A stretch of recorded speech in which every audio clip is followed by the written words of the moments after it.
Hello বন্ধুরা, আশা করি তোমরা ভালো আছো আর আমিও ভালো আছি। চলো তোমাদের সামনে আমি একটা হেলদি অ্যান্ড টেস্টি রেসিপি নিয়ে চলে এসেছি।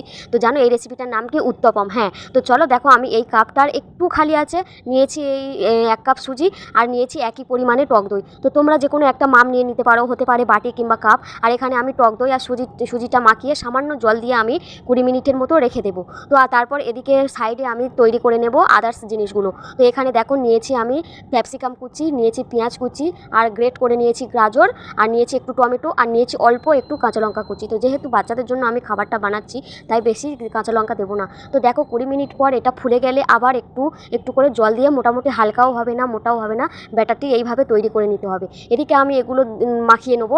এর মধ্যে আমি দেবো সামান্য গুঁড়ো লঙ্কা, আর দেবো একটু স্বাদ মতো নুন, আর দিয়ে দেবো গোলমরিচের গুঁড়ো, দিয়ে এটা ভালো করে মাখিয়ে নেব।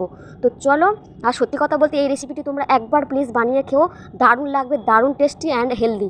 তো চলো, এদিকে আমার মাখানো অলরেডি রেডি হয়ে গেছে। এবারে আমি গ্যাসে একটা তাওয়া বসিয়ে নেব। দেখো এখানে তাওয়া বসিয়ে, না তাওয়াটা দেখে প্লিজ তোমরা একটু ইগনোর করে যাও, কেউ কিছু বলো না। আর দিয়েছি এখানে সামান্য না দেওয়ার মতো একটু সাদা তেল। তো এবারে তেলটি গরম হয়ে গেলে ব্যাটারটা এর মধ্যে দিয়ে দেবো। দেওয়ার পরে ওর উপর থেকে ছড়িয়ে দেবো যে মিশ্রণটা করে রেখেছিলাম। এবারে এর মধ্যে তোমরা সস দিতে পারো, চিজ দিতে পারো, আরও টেস্টি লাগবে। যেহেতু আমি বাচ্চাদের জন্য বানাচ্ছি, ওই জন্য আমি এর মধ্যে দেবো একটু সস, আর চিজ যেহেতু ছিল না দিয়ে দেবো বাটার। তো সেই একই হলো, দেখো এর মধ্যে দিয়ে দিয়েছি। তো দেখো এটা এবার হালকা করে একটু উল্টে উপরের পোর্শনটা একটু শিখে নিতে। ভালো লাগলে লাইক কমেন্ট করার অবশ্যই সাবস্ক্রাইব করে দিও। তো বাই।